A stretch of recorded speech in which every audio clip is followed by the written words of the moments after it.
You're tuning in to the Raised by Rentals program. This podcast will contain strong language and spoilers for decades-old media properties. Join us.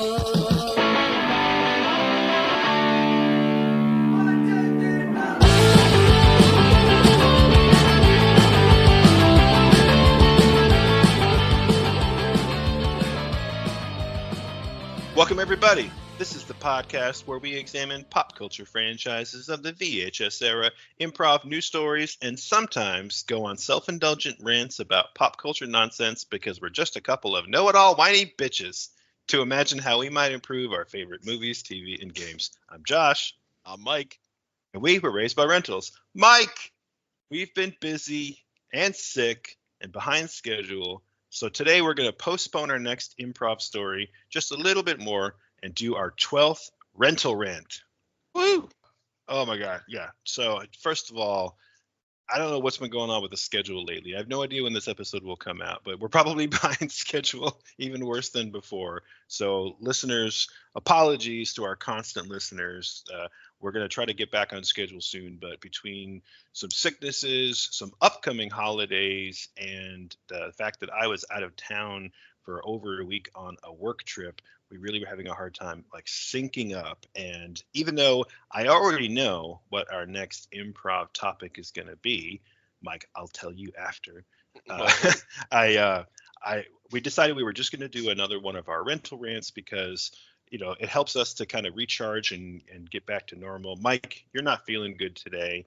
No, I feel like shit. And also because I had so many like bitchy thoughts just bubbling up in me that I wanted to like spew out into the world to complain about shitty fans that I even went back and listened to one or two of our old rants and then just scribbled down more, well, this guy sucks and this guy sucks. And so it was like, okay, it's time. It's time for the next rental rant. And this time we are going to revisit our unintentional series about shitty fandom that we started with our Have Fun Storming the Castle episode where we bitched about dickheads who gatekeep fandoms. We followed that up with our 10th rental rant, Toxic Fandomology, where we bitched about the people who, once you're in the fandom and their gatekeeping has failed, they do everything imaginable to try to make you miserable about being a fan so that you go away. And this episode is our follow-up with all the thoughts that I had about, you know, continuing that topic. But this end of the spectrum is about the shitty fans who have the same fandom as you, and maybe they've accepted you, but if you like something in a way that isn't the way they like it, then you suck, you have shitty taste, and you're a bad fan who should go away. 100%. All right, that's it. That's the end of the rant. Let's go, guys. yeah. No, that was good. Now these unfortunate types of fans, just to give some examples, we've all encountered them. I tend to encounter this a lot in the horror movie community. Because I, as mentioned many times on many different podcasts, but primarily the Boogeyman's Closet, I have mentioned over and over how I am a remake apologist. Anyone who knows like any kind of movie fandom, remakes are never seen as good things. Everyone always complains about remakes. They make tons of money. There's plenty of people who actually do enjoy them. But the small sliver of fandom, this loud sliver of fandom that just absolutely hates remakes, will tell you that nobody likes remakes, nobody wants remakes, Hollywood is out of ideas, blah, blah, blah, blah, blah, blah, blah. And that if you happen to be one of the people that enjoy it, they will shit all over you.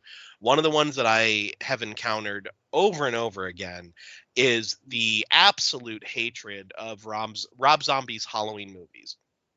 Now, I get it. I totally understand. It is not traditional Halloween. It's not Michael Myers is the boogeyman. You know, it's basically this kid that has been mentally disturbed. So we give some feeling and pathos to Michael Myers. And that's not for everybody. That's not what people want. Like, that's, not my Michael Myers, that kind of thing. Yep. So I understand the dislike. What I don't understand is why my like of it somehow makes me less of a fan or just having shitty taste. Like, I cannot tell you how many times I've had people tell me I have shitty taste in movies. And it's like, okay, why? What denotes the shitty taste? Because my fandom doesn't align with yours? Like, and that's really what it boils down to, is people want you to love it the way they love it or hate it the way they hate it. Otherwise, you're wrong. This sort of sad desire to find like-minded people. I feel like everybody who's in a fandom, whether they realize it or not, or anything you like, doesn't necessarily have to be a pop culture fandom, but like when you like something and then you find out someone else likes it, you get real excited, right? It's like, oh, cool, we have something in common. You like this thing that I like that maybe not everybody else does. And so it's like you're finding someone who's like in your tribe. But then instead of reacting in a really positive way, it's like they feel the way to bond with you, or the way to, have a discourse about this thing that you both like, is for them to find something negative and shit on it, and then shit on you for your negative opinion.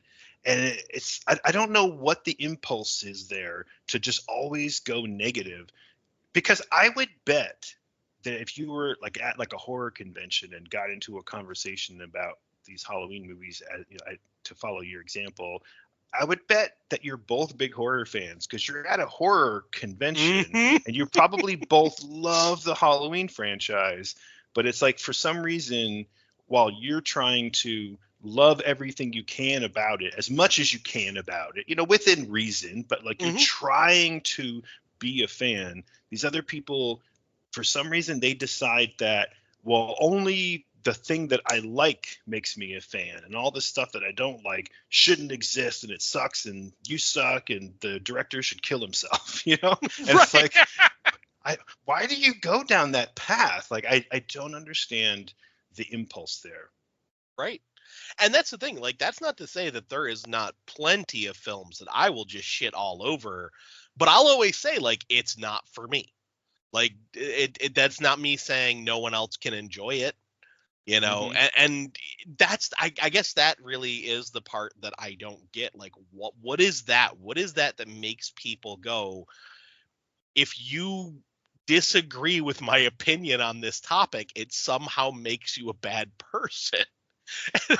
when it's considered, when it's something about a fandom, it's not like, we're not talking politics or anything that even fucking matters. We're talking about whether or not you like this movie that came out a while ago, or you enjoyed this comic book, or you played this video game. It doesn't matter in the grand scheme of things. So why does it get people's ire up so much? Yeah.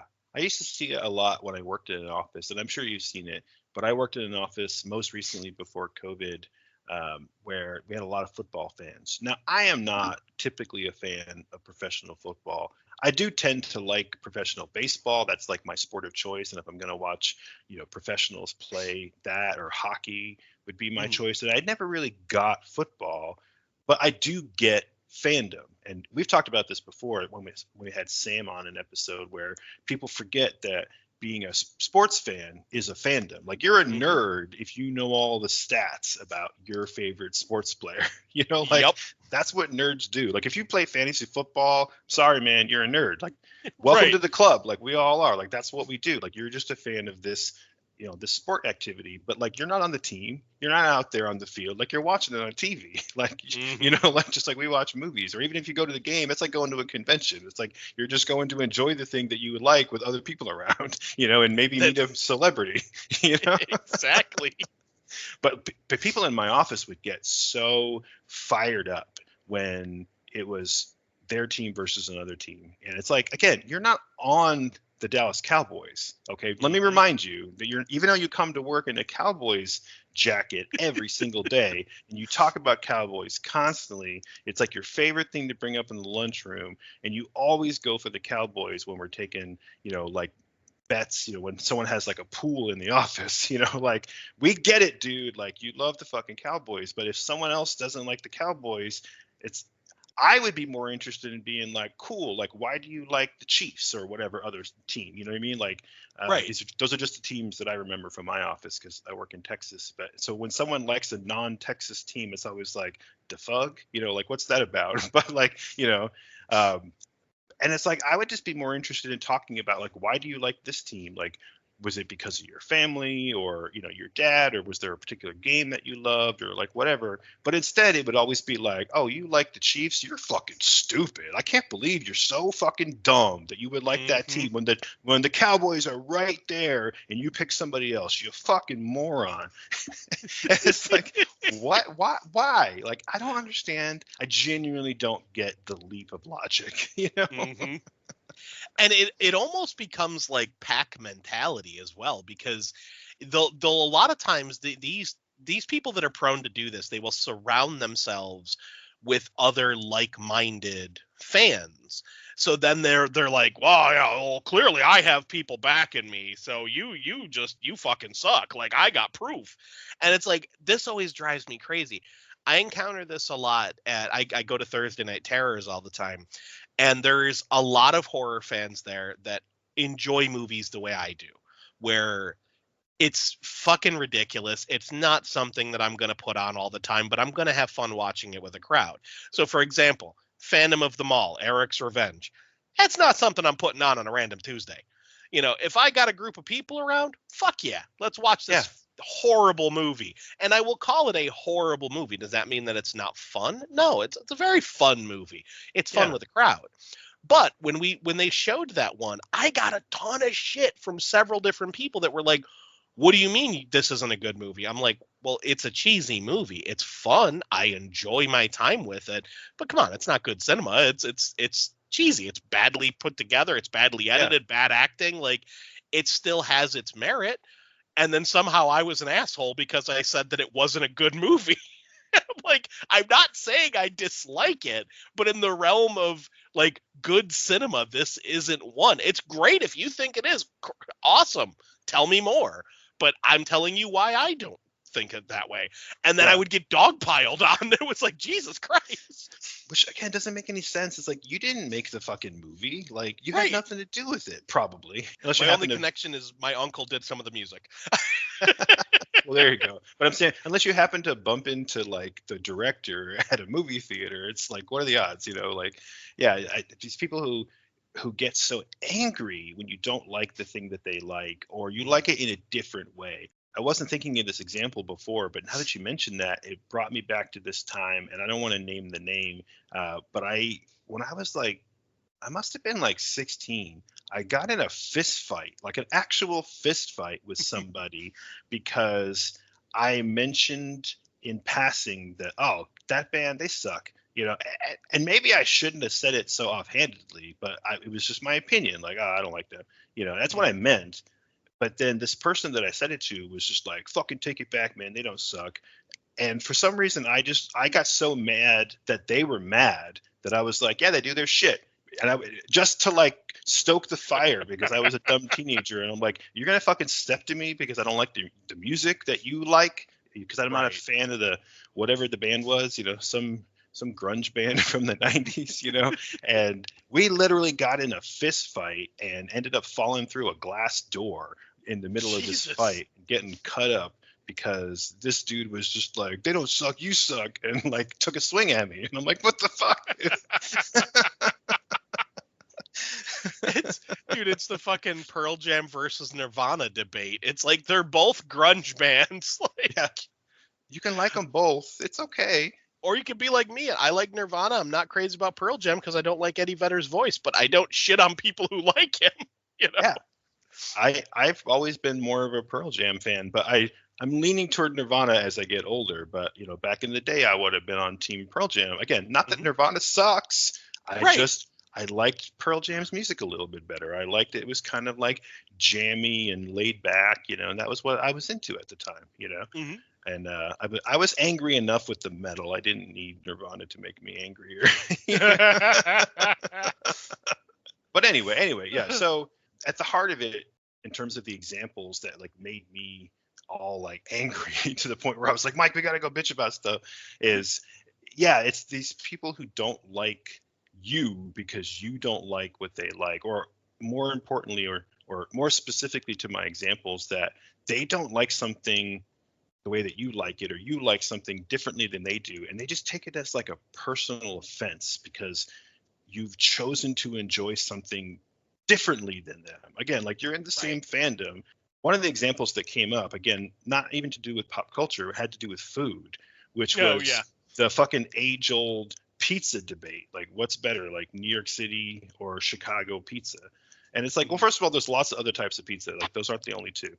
But, you know, at the same time, like, who fucking cares? They're both good. Like, you can like both of them. It doesn't matter who's better. You can have a preference. I prefer New York City, but fucking Chicago deep dish is good as hell. You know, and like, you can like all kinds of stuff. Like, who fucking cares if one of them tastes better to you and one of them tastes better to somebody else? Like, I don't understand why people get so mad about it.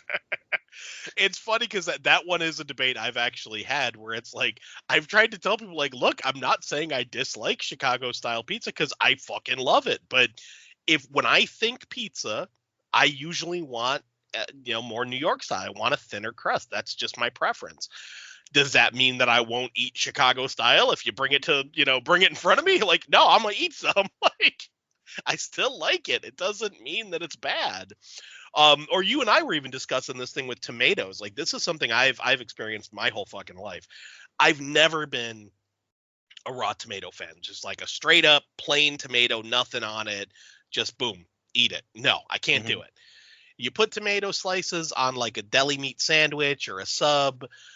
Sometimes in a salad. I'm still kind of picky with tomatoes in a salad. Or like, you puree it into a sauce or something. Like it no longer has the texture of the raw tomato. I'm fine with all that, but I can't just eat a slice of tomato. And so many people in my life have bitched at me about that. Like, well, why? You like tomatoes, so why can't you I'm like, I don't know. I don't like the way the texture is. Like, I like the flavor. I just don't like the texture unless it's in something. I'm like, well, that doesn't make any sense. That's being stupid. It's like, no, I can't explain it. That's just my feeling, my preference. Like, why does it matter to you? Yeah, exactly. Yeah. Oh God.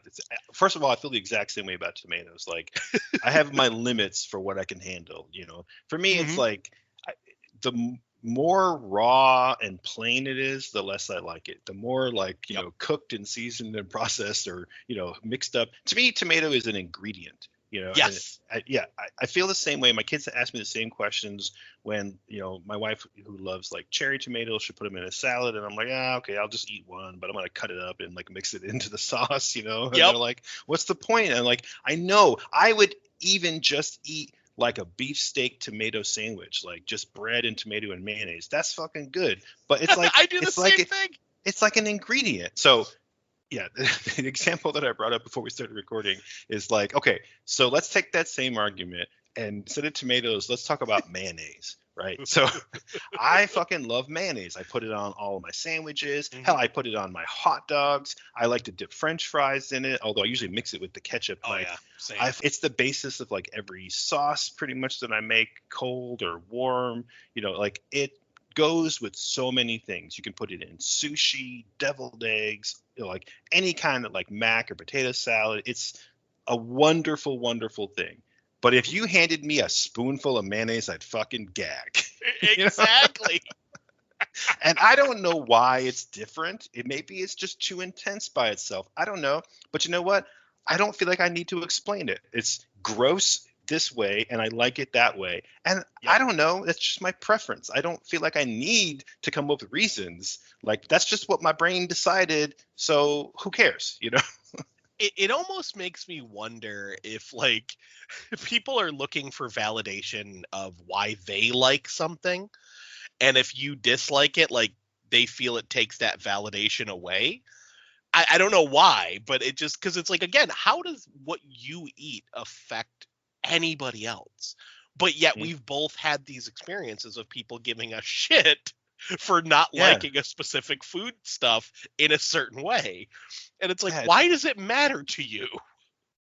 Exactly. It's like, but they feel like it's some kind of an attack on them.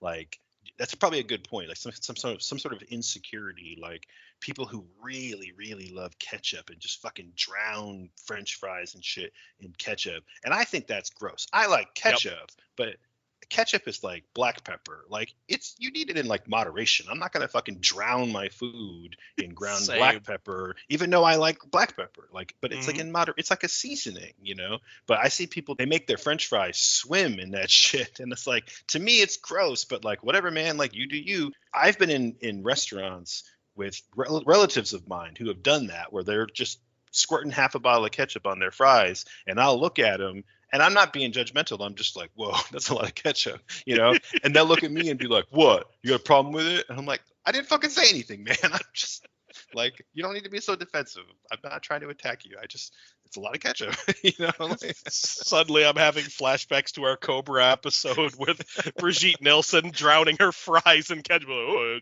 have a little French fry with your ketchup. Yeah, you know? Exactly. Oh, man.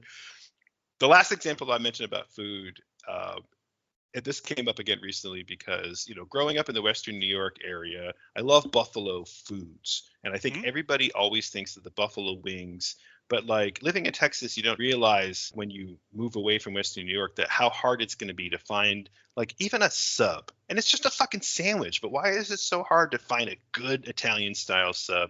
But it's so fucking hard. Or like beef on weck doesn't exist here. You know, it's like you got to order like a French dip with like some salt on the side or something and like make it yourself, you know, like it just doesn't exist. And there's just certain foods that I didn't realize I would miss so much. Where I live, there's no Greek restaurants, which is weird because I used to eat a lot of that. Like it's a normal thing. Oh, yeah. Just it's like you eat Chinese and pizza and Greek food, like, but they don't do that here. But wings, buffalo wings, are hard to find. Not that you can't buy wings everywhere, because you can buy wings fucking everywhere. But like as like a Western New Yorker, I'm like, oh God, they're wrong. Like these are not buffalo wings. I'm sorry. I know you're trying. I know you're really trying, but these are not buffalo wings. But like I'm not going around bitching at everybody and kicking over like food carts and shit because they're making their fucking buffalo wings wrong. I just keep it to myself. Like when I go to I finally found a good restaurant that sells actual buffalo wings, and actually they have a Anchor Bar franchise near here, which is like, that was a nice surprise. And it's weird going into a restaurant and it's like, oh, it's like buffalo themed. Like this is weird. There's like Bills jerseys on the wall. It's like I'm in a foreign country. But yeah, when I order buffalo wings, and then they don't even ask like what I want on the side. They'll just bring ranch, and I'm like, this is at the Anchor Bar? Are you fucking kidding me? You're gonna bring ranch for these are not buffalo wings. It's got to be fucking blue cheese. And I'm not saying this to be one of these jerks. I'm just saying that's what buffalo wings traditionally are. I don't want to say that's the way they have to be, but I'm just saying traditionally, the buffalo sauce is just fucking Frank's Red Hot and butter. Like mystery solved, guys. Like that's the secret. Like that's all it is.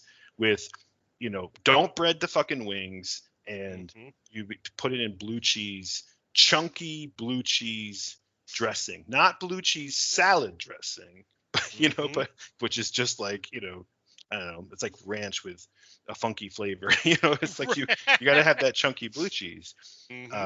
But again, that's just the Western New Yorker in me. But I'm not going to go to the Anchor Bar franchise and be like, what the fuck, you're doing it wrong. You don't know how to do fucking buffalo wings, idiots. You like, go bitch at him on Yelp. Exactly. If the table next to me orders ranch, I'm not going to smack it out of his hand and be like, oh, I'm saving you from that shit. Like, no, I don't fucking care. You like ranch, eat fucking ranch. But, slap it out of their hand and tip your fedora to them. Exactly. I rescued you, milady. You're welcome. Exactly. Oh, Lord. But it's like I just keep it to myself, you know what I mean? And I think that's what I'm trying to say, is that I understand the impulse to want to like, oh God, like they're not doing it right. I want to like show them like a better way. Right. But like you gotta fucking keep that shit to yourself, because it's only right to you. It's only right to me because I'm from Western New York and that's how I grew up and that's my life experience. But like that's the vast amount of the country just fucking eats their wings with ranch and like, okay, fine, I'll get over it. Oh yeah. Well, and that's the thing. Like I've definitely experienced that exact thing in this area where I will, I've known people that prefer quote unquote boneless buffalo wings, and to me that's just chicken tenders. That's just chicken fingers. That's not a buffalo wing. You can have them buffalo style, but that's when I want buffalo wings. I want a wing. Would I complain if someone brought me buffalo flavored chicken tenders? No, I'd eat them. That's still tasty. I still like it. But when I order wings, of course, I'm going to think, bone in chicken wing, not a boneless thing. Does that mean that any one of my friends who much prefer without the bone are wrong? No. It's fine. But if we're both ordering, I'm going to be like, I'm going to get me some wings. You get you some tenders. I don't care. Exactly. You can call them whatever you want to call them, but they're tenders. They're not. Right. In my head, I'm thinking that's not fucking buffalo wings, but I'm not going to say that shit out loud because I don't want to be a judgmental idiot and tell you how to like stuff. Like I can have my opinions, but I don't need to force it down your throat. Like, oh, you're gonna like this the way that I like it, motherfucker. And that really is the crux of it, is like what makes people want you to like it the way they do, or want to stand in some place of judgment and look down on you for disliking it or liking it in a different way than they do. So going back to the food thing again, one of the things that I've encountered, especially when I first started eating sushi, I encountered a lot of people that were like, oh, you like sushi? Like, well, you know how you're supposed to eat it, right? And that always irritated me, the how you're supposed to eat it. Yeah, you put it in your fucking mouth and chew. like that irritates me. You got the people who are like, oh, no, you cannot mix wasabi and soy sauce together. No, that's not allowed. Then you have the other people that it's like, oh, that's absolutely what you're supposed to do. And then you gently dip it. And then there's other people that are like, no, you can't put the soy sauce on the rice. It has to only be on the fish. Otherwise, you're being offensive. And it's like, how am I being offensive? Yeah. Fucking cares?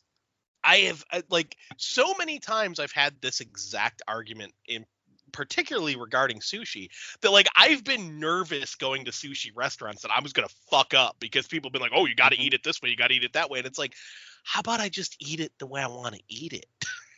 And enjoy the food. Exactly. Fucking chopsticks, your fingers, take a bite out of it, eat it whole. Right. all that shit we just said. People will bitch about it. It doesn't matter what you do. It's like a damned if you do, damned if you don't situation where somebody will tell you that it's wrong. That's the thing that just drives me crazy about this whole thing and why I got all mad. It's like, well, who the fuck put you in charge, motherfucker? Why are you the arbiter of this shit? You feel like you know the rules of how people are supposed to do stuff. It's like, I get it. You have this tradition or a ritual, or you feel like you have the secret to the best way. Cool. I want to hear it. If you're like, oh man, I have this awesome way that I eat sushi. It makes it taste better. Here's what I do. I'm like, cool. I want to hear that. Clue me into some secret sauce. But to tell me that I'm wrong and you're right.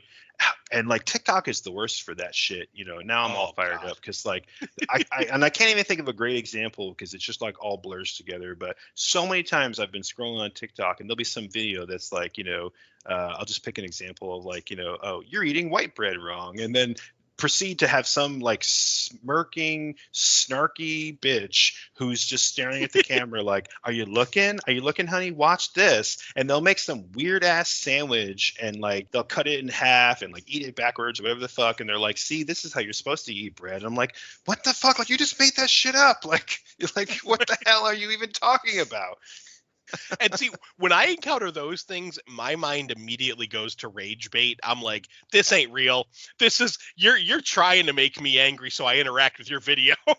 Yeah, the people who pronounce things wrong on purpose, and then the comments are all like, it's not Google, moron, it's Google. And it's like, yeah, dude, he says it that way on purpose. Dickhead. What was the Schweppes one? It was like Schweppes or something. Yeah, Schweppes. Yeah, that was it. And people are losing their mind. And I'm like, dude, he is laughing all the way to the bank because all you're doing is engaging with his content, which is what he wants to get paid from the fucking creator fund. Exactly. The example that I was referring to was that guy who's things you didn't know about the internet, part 167. Did you know if you go and he shows you these cool websites, and in every single video he pronounces one word wrong, usually a different word every time. And the comments they're not oh, great tip, man. Thanks for showing me that. It's 90% of the comments are that's not how you pronounce Italy. It's yeah. He knows. He's a smart guy, motherfucker. He's playing you. He's got a whole channel where he shows you how to use the internet better because he uses the internet better than you do. Sit down. Sit down, And honey. And the funny thing is, rage baiters have found a way to capitalize on these exact types of fans. Like Yes, I these love it. exact types of people. They figured out the secret recipe to enrage these motherfuckers and make them like their puppet. And Yeah, it's kind of ingenious, honestly. dude, I love it. I love it. Fucking eat it up all day long. I love it. It is the best. You know. Like, I'll be honest, I was completely unaware of the concept of rage bait for a very long time. And it was like, once I kind of like learned what it was, a whole part of the internet made so much more sense. I was like, Yes. oh, I get it now.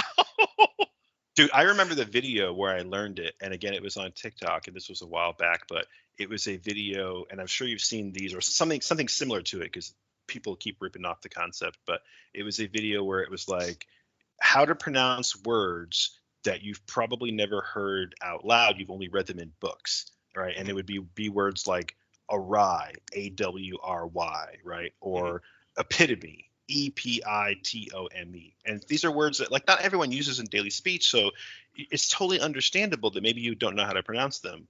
I use awry because that was my example. When I was a kid, I thought that was pronounced Ari, you know?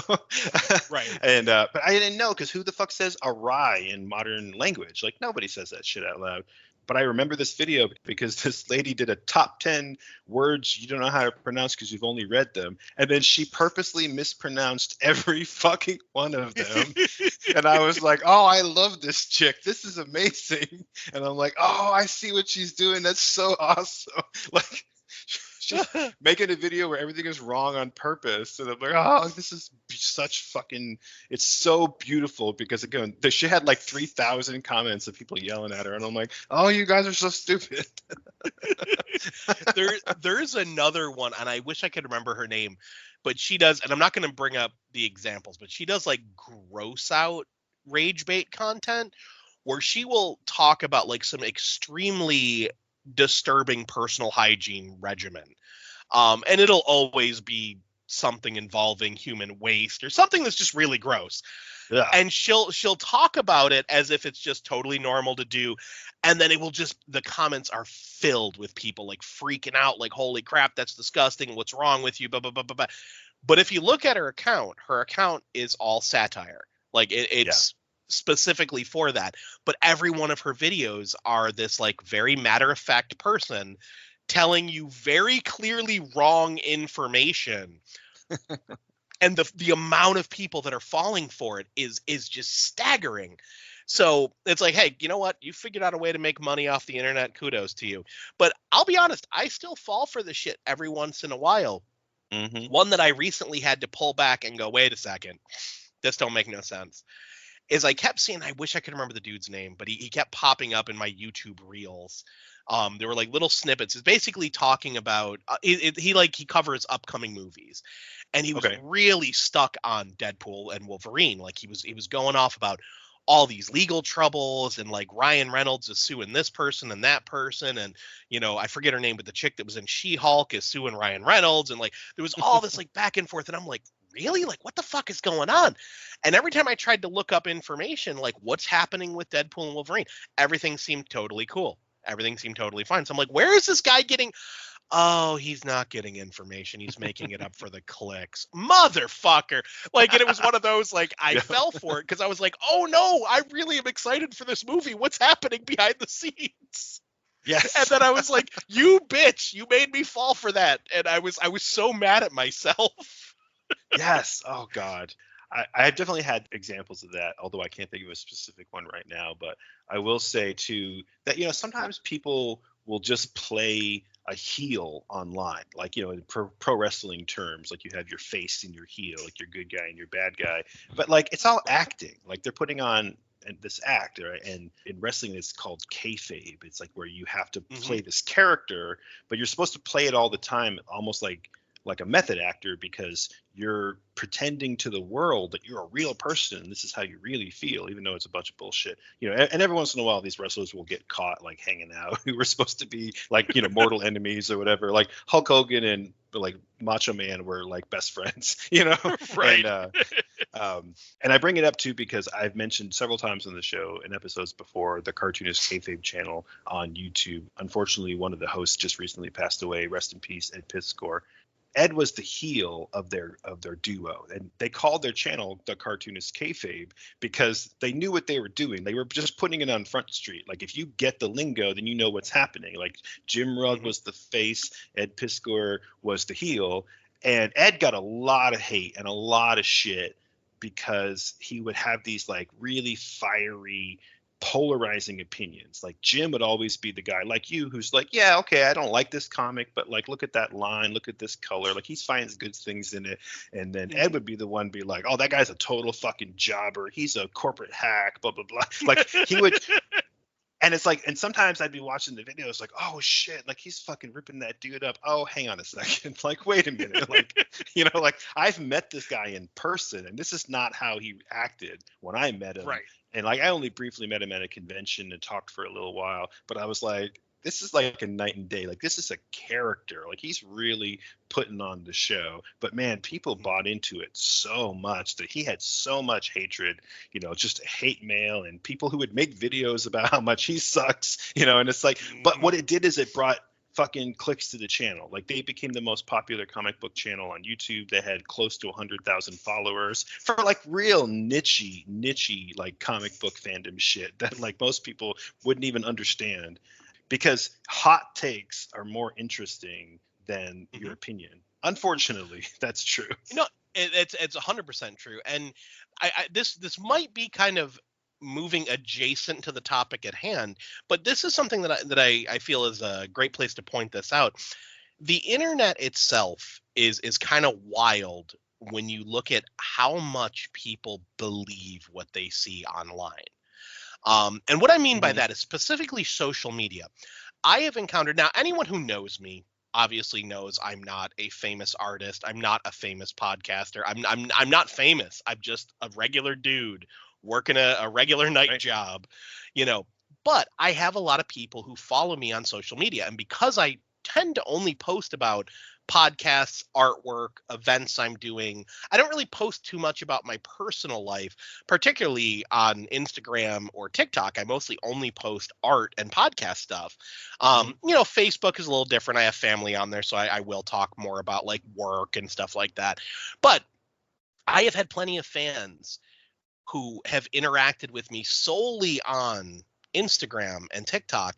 And then when I post a picture of like me at work, I've gotten emails being like, whoa, what happened to your art gig? Like, are you not doing that anymore? It's like, no, I'm still doing that. Like, well, I thought you were an artist for a living. And it's like, oh, no. I'm an artist, but not for a living. No. But people, it's very easy because I left out all the other aspects of my life. People who don't know me on a personal level just see it, assume that's what I am, and have kind of compartmentalized in their head, oh, Mike Alvarez is that famous artist that I follow, when nothing could be further from the truth. And I bring that up to say, like, this is why rage baiters work, because people will go online, they'll see somebody say something, go, well, of course they mean it, they said it. And it's like, but that's not always true. It's like people need to take the internet with more of a grain of salt when it comes to social media, in my opinion, because it feels like it's a very dangerous thing to believe so wholeheartedly in your little corner of the internet. And I think this is how, going back to our topic at hand, I think this is how those types of fanboys come about, because they exist in these little echo chambers of their own fandom. And then when presented with an idea that doesn't line up with that, what they've compartmentalized, they just break the fuck down and don't know how to handle it. Yeah, I agree. And just, they take things too fucking seriously. I don't want to go down this path too much further, but that reminds me of another YouTuber that I follow, and I won't name his name, but he's a music reviewer, and he has a channel where he does histories about certain types of bands, and that's like his main shtick. But then he has a secondary channel where he just does live streams, and the whole point of his live stream is to go back and look at music from the 2000s and just comment on it. But like, he's a real snarky guy who has a lot of like very strong opinions, and it's clear from anyone who can think twice. It's clear that he's like playing this character of this guy who loves like butt rock and new metal and all this stuff, and like anything else from the 2000s is bullshit, and he like looks up to Fred Durst and all these guys, and he'll specifically comment on like the drip, like, oh, you got to have like the lip piercing and the eyebrow piercing and the spiked bracelet and the chain on the long whatever, like it's like he's like, oh yeah brother, like that's a real man. And it's like it's obvious that he's goofing around, especially when you see him on his regular channel just talking about music history in a totally like even tone.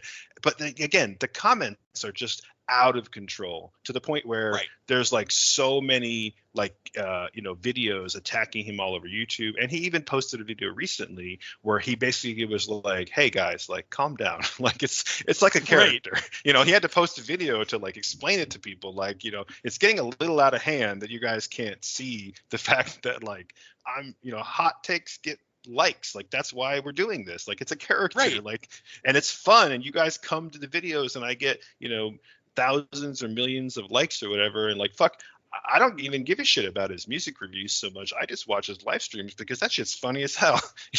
Right. And that's the thing. It's entertainment. It's supposed to be fun. I think a lot of people forget that.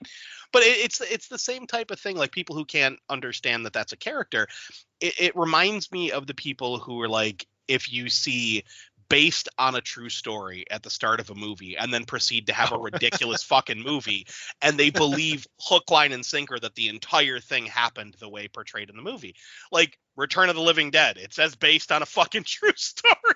Come on, it's not real. It drives me crazy. Oh God, yeah, so many movies. And when I was like young and stupid, I would believe that like the 13th Warrior with Antonio Banderas was based on a true story. It's got like literal fucking trolls and goblins in it. Like when I was a dumbass kid, I was like, did that really happen? Oh my God, Well, and you know what it reminds me of is like, remember when Jerry Springer first came out, and all of us, everybody, when Jerry Springer first launched, people were like, holy shit, this is real. And then it became very obvious very quickly how staged that show was. But everyone was like, oh yeah, no, that's real. That happens. And it's like, okay. Like that's what this YouTube culture reminds me of, or TikTok, where it's like you have to be able to spot, the acting. You have to be able to spot the people that are doing it for the clicks because it's their job. Like yes. they're out there making money, man. Like, yeah. Okay. So speaking of making money, I'll use that as a way to kind of pivot back to our original topic about people who just like people who just can't understand that you like something in a way that's different than they like it. And they get so angry about it. Like they take it so personally, using comics as another example, because that's the fandom that I interact with the most. And so there's this divide in comics between people who refer to themselves or think of themselves as comic readers and people who are collectors or investors. And so what the divide is that people who collect comics, the claim from the readers is that they're not real comic fans, because the only reason they collect comics is that it's some kind of an investment, that they're just collecting to buy and sell. They buy what so-called slabbed comics, which typically refers to professionally graded comics that are sealed, in a archival like plastic case, usually by the CGC. That's like the big one. And you see these videos on YouTube with these comic collectors, and the keyword that they use is key. Literally their keyword is key, K-E-Y, because they're talking about like key issues, like the ones you want to look for when you're out hunting, like the ones that are worth money because they're perennial classics, or because they're hot right now, like, oh, like some new character is going to come out in the new Marvel show, so you got to go find the first appearance of that character before everyone buys it up, like you're going to speculate on it, right? Like it's an investment. And of course, the readers are like, these fucking people are like fake ass fans. They shouldn't be in here. Like all they're doing is trying to be culture vultures, like stealing money from the rest of us who just want to read the damn comics and don't want to have to spend thousands of dollars, I've seen comic readers who go on long rants about how slab comics are evil. Like, all you're doing is locking a comic up in a box and you're supposed to read it, guys. It's a fucking book. It's a comic book, you know? And they'll make videos where they'll buy up slabbed comics just to rip them open. Like, and you need like legitimate tools to get these things open, because they're, you know, again, they're supposed to be like archival cases that aren't ever supposed to be open. Like, you got to have like fucking wrenches and pliers and stuff, and they'll make videos where all they do is open the CGC boxes and free the comics inside, you know, and then bitch about the collectors. And at the same time, you have the collectors who are like, look, dude, like, I love comics. Like, why wouldn't you find a comic that you like and put it in a safe case where it'll be perfect forever? It'll never get damaged, and I can appreciate the artwork, and I'm going to hang it on my wall. And now it's like an art piece in a gallery, you know, this old, cool, you know, John Romita Spider-Man cover or something. And I see both sides of the fandom. It's like, cool, these people are appreciating comics as these like artifacts, these beautiful artifacts to invest in and hang up on the wall, like fine art. And then these people over here who are like, fuck that, man, like, roll up your comic book in your back pocket and ride your bike and, you know, go enjoy it with greasy fingers somewhere. Like, it's a comic book, it's supposed to be fun. Like, those things both sound amazing to me. Like, why do we have to have an argument about it? But it is like tearing the community up. It's like the big thing going on now, that, and you see it on social media. There's lots of people on TikTok who are collectors, and then the comments are nothing but readers who just fucking tear them up because, God forbid, they bought a comic because they thought, oh, maybe this will be worth money someday. Well, and that's the thing. I think you and I mean, we both lived through the heyday of the comics as investment buying, where, you know, which basically led to kind of a collapse of sorts of the comics industry, where it was, you know, it didn't matter so much about having, you know, like continuing a story as much as it mattered to be like, how many variant covers can we have? How many, you know, like, how many new number ones can we have? Like, oh, we did a 4-issue mini. Let's, you know, now it's another number one. And because people were always chasing that number one, and then there was just a lot of people that were just buying them to read them, and a ton of people who were buying them to invest with them. And you're going to see that, I think, with any fandom. I know one of the things that the guys over on Creepyhead will know all too well, as well as me, is the in-package collector versus opener when it comes to toys. You know, now, I have a handful of toys that I will keep in the package, and they're primarily things that I view as more like statues, you know, things that aren't meant to be played with. So like, I still have from years and years ago, Peter Griffin versus the Chicken. I think Mezco Toys made it, but it's in this big window box, and the way the packaging is that it has Peter like displayed jump kicking the chicken. So it's kind of like the perfect diorama. And I'm like, I never opened it, because the way I looked at it was like, I'm just going to want to look at this in its package. But then I have a ton of action figures sitting on my desk right now that for a lot of people is blasphemy to open. Like, I have a ton of reaction figures that are just laying around on my desk because I play with them all the time. Like, something's loading, pick up an action figure and start messing around with it. But I know plenty of people that the idea of ripping open, like, you know, Tarman mint on card is just like, oh my God, like, no. But it's like, I don't know. I find it more fun that I can have him sitting here doing a little do-si-do with one of the Mars Attacks aliens. Right. Like, that's more fun to me than looking at him in a box. Yeah. Like, I don't own any slabbed comics. I'm not against it. I've just never like wanted to spend the money to invest in something like that. Right. Because even the cost of slabbing it can be prohibitive to certain people. So like, finding something for pennies on the dollar that's slabbed is unlikely. You know, it's a collector thing. Like, these are comics from decades ago that you want to keep in good shape. Like, that'd be great. But like, I don't own any because, like, whatever, it's not important to me. I would rather just be able to have access to my comics, whether I'm reading them or not. I just want to be able to have access to them.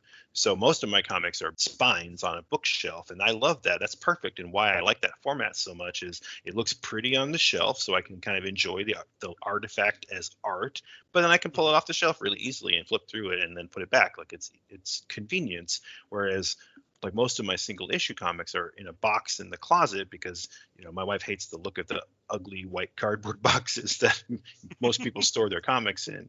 And even in the Yep. boxes, maybe half of them are in the plastic bags with backing boards. And that's mostly just because I happen to have a bag and a board that I got because I bought a comic online or something and they sent me one. So I was like, yeah, cool. Like I put the comics that I think are the most, I'll just say the word special to me. Maybe they're valuable, maybe they're rare, maybe they're just in miraculously good condition for how old they are. Yeah, and I'll stick it in a bag with a backing board and put it in the box. But like the 10 comics in front of it and behind it are just in there loose because I'm like, whatever. I don't Right. invest a ton of money in my collection. I love to bargain hunt, but it's like for me, it's like who cares? Like I just do what I like to do, and I don't need to go on the internet and tell slabbers to cut their shit open and free the comics, and I don't need to tell readers, to fucking go out and invest some real ass money because you can still make money in comics despite the fact that what you're referring to, the speculator boom, that bubble burst 30 fucking years ago, but, Right. yeah, but it's like who fucking cares? Just enjoy it the way you want. And I'll bring up something. I know we got to start wrapping things up here, but Yeah. I'll bring up something that is very prevalent in this type of mindset is unfortunately in the gamer community. Now, I've experienced it again and again and again in the gamer community, but I see it online all the time. One of the ones that I've experienced multiple times and have recently re-experienced is with Fallout. Now, with the Fallout TV show, which I've been singing its praises since it came out, it's so fun. But that's beside the point. I've seen so many people in various groups that I'm a part of on social media talking about how people are watching this show and they don't even know the first thing about Fallout. Like they should have played the games first. And it's like, dude, do you hear yourself? Like you are telling someone that they need to have like an entire year of their lives invested across these 4 fucking video games and all their spin-offs to understand properly the story that takes place simply in the world and adapts nothing from the games. Like they've specifically made it for everyone to enjoy, both fans and people who have never even fucking heard of Fallout. And they did it masterfully. Like it was so well done. It like people like my wife, who her only enjoyment of Fallout has been like kind of half sort of watching me play Fallout 3 while she's reading on the couch because she liked the old timey music that I'd be playing while I was walking around killing shit. That's really all she knew about Fallout, and then she loved the show. I have friends who have never played Fallout and think that it's like one of the coolest shows ever. But then I have friends who are huge Fallout fans that are pissed that people are enjoying the show without having played the games. And I'm like, dude, calm the fuck down. Like, why? Why does that bother you? Yeah.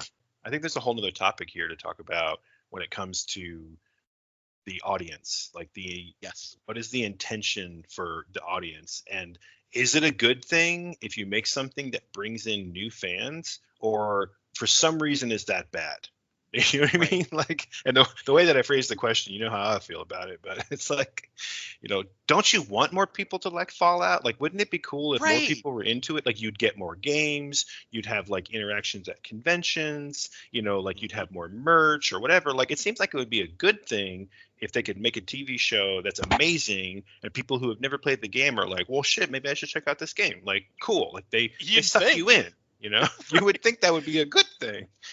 Well, and it's like, and I can understand. Now, there is some room for debate when it comes to adaptations that completely disregard the source material in order to bring in new fans. Like, I get why that would upset people. I've definitely been frustrated by that in the past, where it's like, oh, hey, they're making a movie of this, comic that I like or this game I like, and then you see it and it absolutely has nothing in common other than the name, and it's like, oh, well, that's not what I wanted.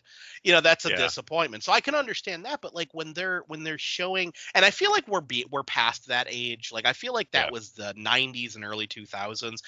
Everything that seems to come out now, like even when it deviates from the source material, it doesn't deviate too far. Like I know The Walking Dead definitely deviated from the comics, but it stayed in line with the comics really well. where it was trying to like appeal to both fandoms, and I totally understand that that's what you want to do to make a successful product, but like this concept of here's this awesome thing that I like, but other people shouldn't like it because they didn't put the time and effort into the video games that I put into it. Meh. Like, dude, just be happy you had some games that you fucking loved, and now there's a show you can love too. I just don't get that anger. Yeah, it goes back to that concept we mentioned earlier about people who have this like ownership. They feel like it belongs to them, and so like if you do something with it that they don't like, it's like somehow like bad. But yeah, we should probably wrap this up. We've gone on for a long time about what's probably not that complicated of a topic, but I hope that people enjoy these rants. I know I do. I actually Oh yeah. go back and listen to these sometimes. Like I'll go back and listen to the older Same. ones, and I'm like, I get fired up all over again. Like, yeah, god damn it, nothing's changed. And it's sometimes you just it's like a pressure valve, sometimes through the just daily lives, you see this crap on social media over and over again, and you just gotta bitch about it every once in a while. Every once in a while, yeah, I totally agree. So yeah, I think we can probably just wrap this up, and I'm gonna drop this hook in for maybe the next rental rant, and it's one of the other examples I put on the list of things I wanted to bitch about, which is again these people who they want to bitch about the way you like something, or if something exists that you like that they don't like, that it's somehow a personal attack. And the last example of that I want to mention, that's probably a whole episode, are people who go on the internet and shit all over stuff like movies and TV before it even fucking comes out, before they've even seen it, and they're online destroying it to the point where now you sometimes you see movie studios and creators go back and change things before it comes out because the backlash on the internet is so strong. And now I will say there's one case of that change where I feel like it was for the better, and that's with Sonic the Hedgehog. Yeah, that's the one I was thinking of. Yeah. Only because I'm like that, like, well, for two reasons. Number one, that early design was really fucking ugly. And the design they ended up with was like pitch perfect. Like it was so on point.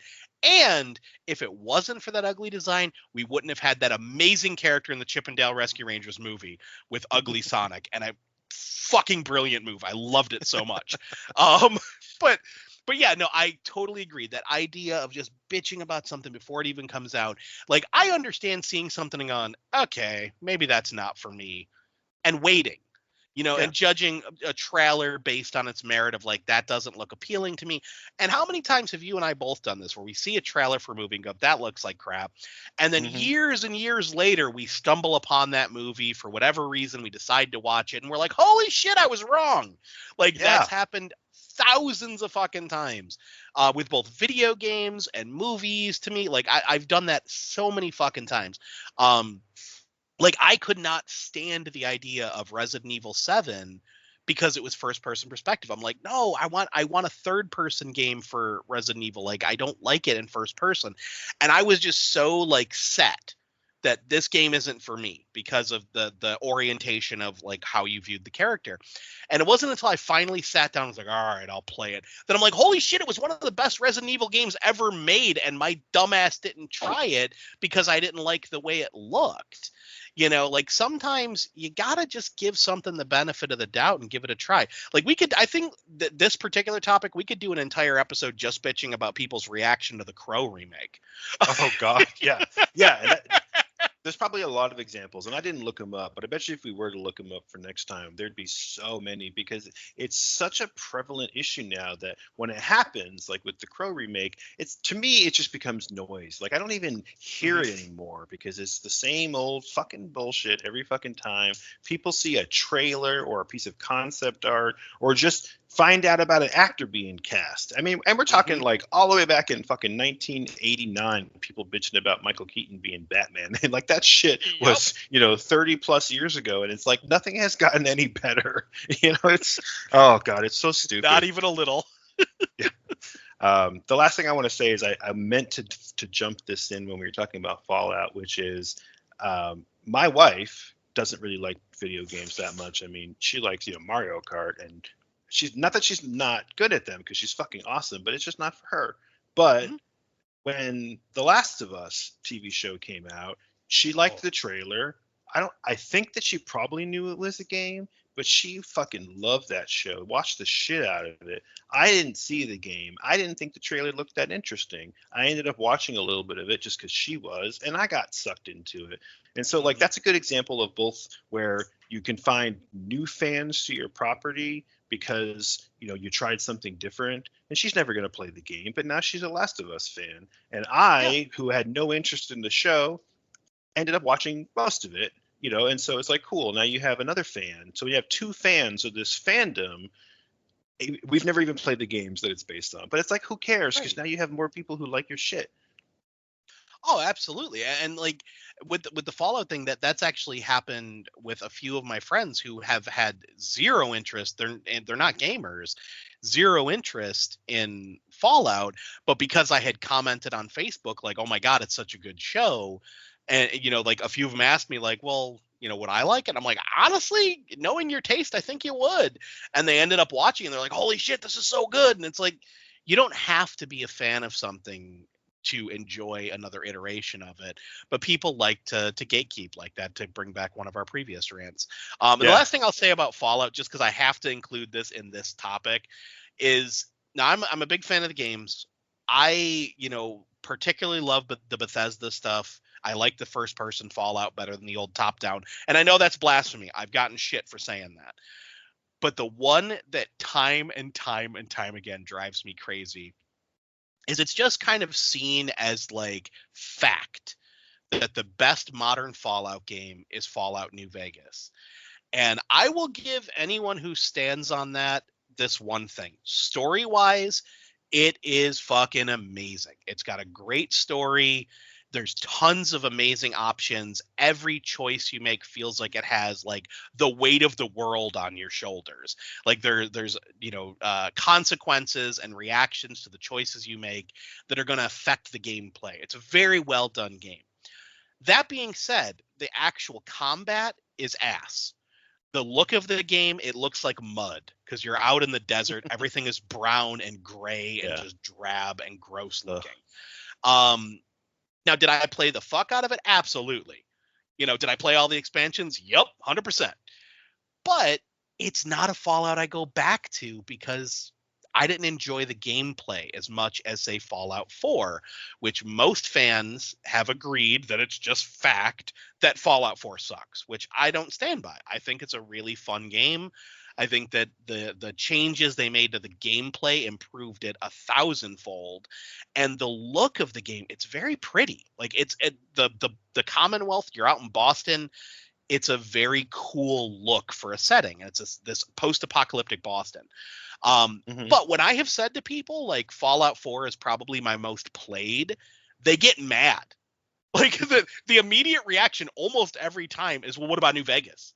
I'm like, no, I played the shit out of New Vegas, but I come back to Fallout 4 all the time because I like wandering around that wasteland. It's a fun place to me.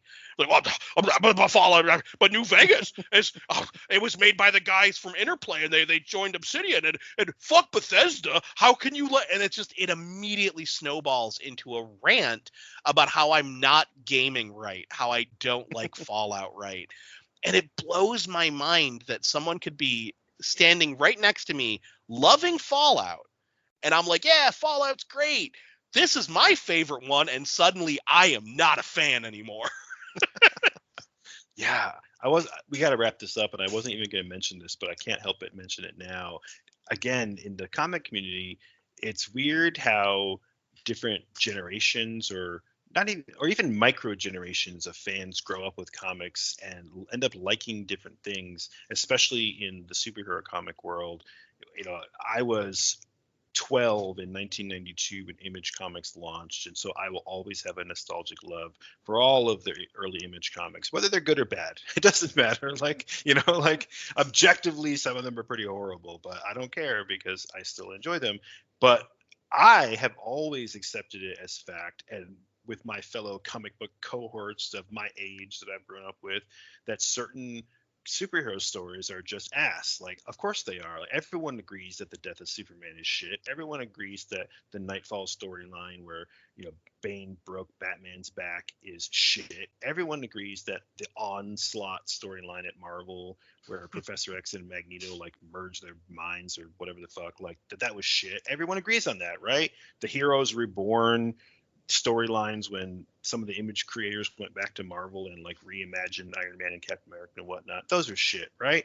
Well, what I didn't realize until recently was there are fans just a few years younger than me who picked up those comics when they were 12 and fucking blew their minds. And now there's a whole generation of comic book fans who are grown-ass adults who fucking love the death of Superman, and they love Nightfall, and they love Onslaught, they love Heroes Reborn, they love all that shit, and they'll go on and on and on about how great it is. And like, I don't fucking get it, man, but I'm so excited about it because I've spent 30 years just assuming like we all agree that's garbage, right? And it's like, wait, you like that? I really want to know why, and I'm genuinely interested, not like, oh, fuck you, you're stupid, like try to defend your dumbass opinion. Like, no, I really want to know, like, what do you like about this, to the point where I bought some of those comics and I'm like, I'm going to read them again, man, because I'm really curious now. You know what? And this is definitely a topic for another rant, but I think it would be something interesting to just kind of break down. Is it almost makes me wonder if like at the time these things were coming out, like maybe they were before their time, or maybe it was like we were already so steeped in what we knew that such a drastic change was like, no, this feels wrong. And it took new readers to come on board to be like, no, this is badass. It's kind of like when a movie comes out and it does shit at the box office and then does great on home release, because it's like, for whatever reason, the people that were going to the theater just were like, nah, not my cup of tea. And then it finds its audience later. It's kind of fascinating how that happens.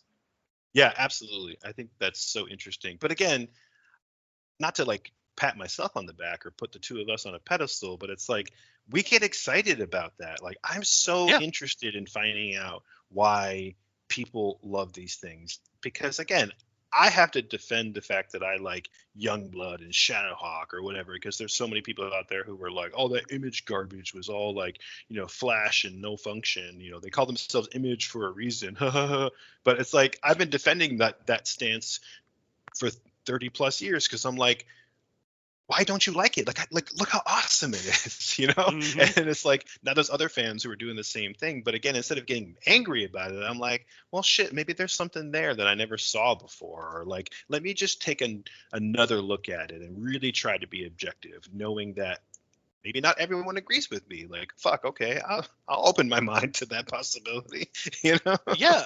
And quite honestly, dude, like sometimes you do change your opinion, and that's also okay. That's another thing. That's a whole nother rental rant. It is okay to change your opinion. Yeah, that's a whole I think we have like 3 more rants coming up. So I can't tell you how many times like we've covered a show on the Boogeyman's Closet where I knew going in, I don't like this movie. And then I watch it critically and I'm like, holy shit, I was wrong. Like, I was genuinely wrong. And that's happened to me again and again and again on that show. Or there's been movies where I'm like, I fucking loved this movie. It's so good. And I hadn't watched it in years. And I watch it. I'm like, oh, now I see why people were saying it's bad. I get it. So, but it's okay to change your opinion. But okay, I'm ranting too many rants. So we should wrap this the fuck up. Yeah.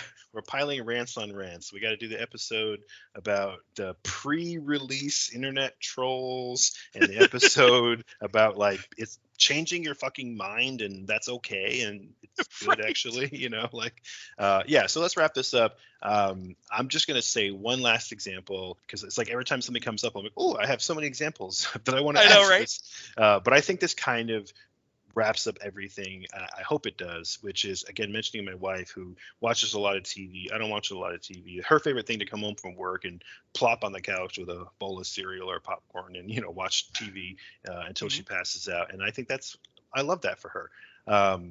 But so I've been reading A Song of Ice and Fire, the George R. R. Martin Game of Thrones books, since 1996. I'm kind of an old school fan, like since the 90s. Or was it 98? Whatever, it doesn't matter.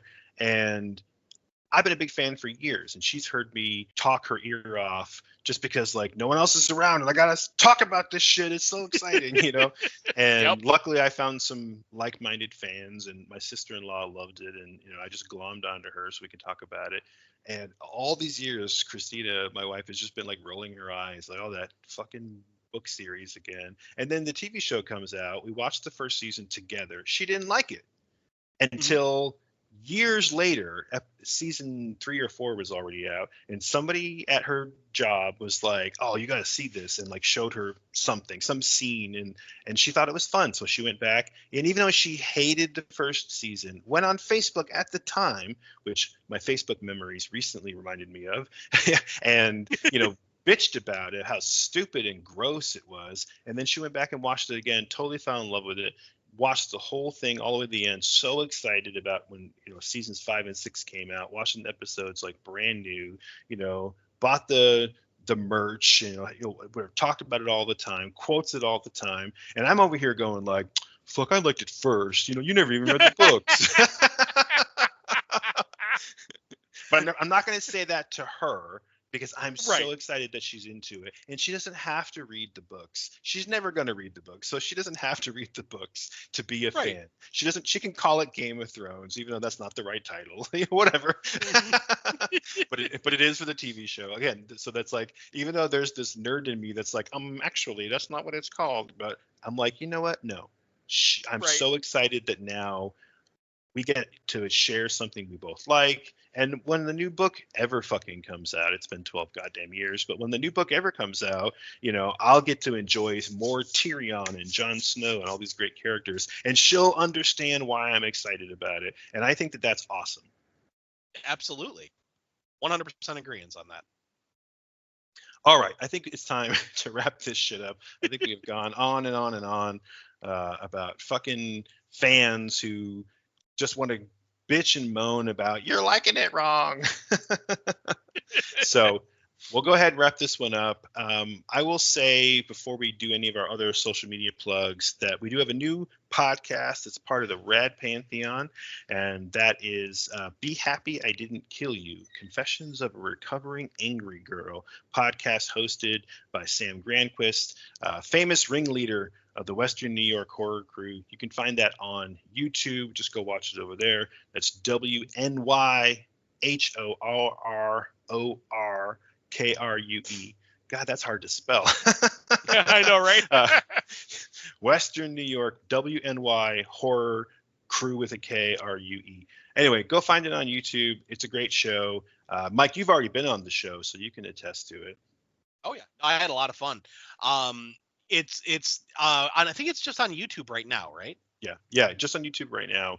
I think that she was just, you know, giving it a trial run to see if people were into it and maybe go host it somewhere else. So yeah, go find it. It's on YouTube. Got like 6 episodes, so. Yeah. I think the 6th one just came out recently as of this recording, but you can watch the other videos that she's got in her archive about Jerry's Closet, her formerly brick and mortar, now currently online nerd store for all your pop culture needs. So go check that out, and check out lots of other awesome creative people, an art collective of friends supporting each other and helping to spread the word about rad stuff at radpantheon.com and at Red Pantheon on the social medias. You can visit us at raisedbyrentals.com or at raisedbyrentals. Mike, anything you want to talk about? No, nothing really going on right now. Boogeyman's Closet is still paused. We got more Count Creepyhead. We just did a very funny TMNT kind of bracket episode. And then we do have Member Berries and Munchies. I'm still working on getting that up and running. Me and Josh recorded another episode. I swear, by the time that we get it up and running, we're going to have like 10 episodes in the can. But if you're trying to like upload videos as high as you are when you record the episodes, yes. Yeah, then I can imagine it would be tough. It's also that combination of like, oh shit, I gotta edit that, and I gotta do, and it's like it keeps getting pushed to the back of the pile of like, oh, I got this other stuff going on, and then I'm like, oh crap, I haven't edited that yet. I gotta get on that. So yeah, I know what that feels like. As of this recording, I haven't finished editing our previous episode about RoboCop, which all of you listeners have probably already listened to. So I hope you enjoyed it. Mike, you haven't even heard it yet. That's okay. We'll get to it. The magic of pre-recording. is that we're like time traveling right now. Right. Anyway, thanks for sticking around on this long-winded rant. We always try to keep these ones short, but they just go on and on because, like I said at the beginning, we're just a couple of know-it-all whiny bitches, and we always got to make sure everyone hears our opinions because we're right, okay? God. God. I don't know how you can't get that through your fucking skull. Anyway, thanks to everyone for tuning in to the Raised by Rentals program.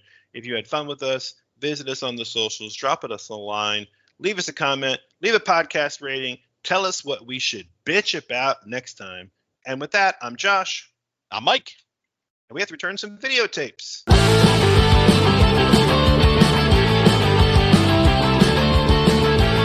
Raised by Rentals is a member of the Rad Pantheon Network. Visit radpantheon.com to support rad stuff. The theme music is Forbidden Fruit by Velvet Bethany. You can purchase music and learn more at velvetbethany.com.